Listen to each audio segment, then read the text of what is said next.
100 stile junior, quindi in acqua, record Francesco Donin 49,26.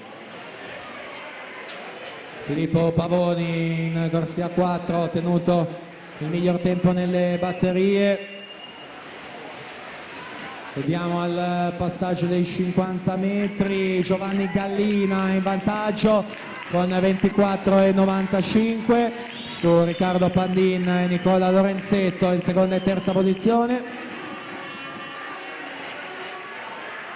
Gallina alla 6, Lorenzetto alla 3 con l'atleta del Nottoli Nuoto che forse ha effettuato il sorpasso e quindi Nicola Lorenzetto alla vittoria juniores 51,39 su Giovanni Gallina, 51,94 Filippo Pavoni, 51,99 alla terza posizione. E siamo arrivati all'ultima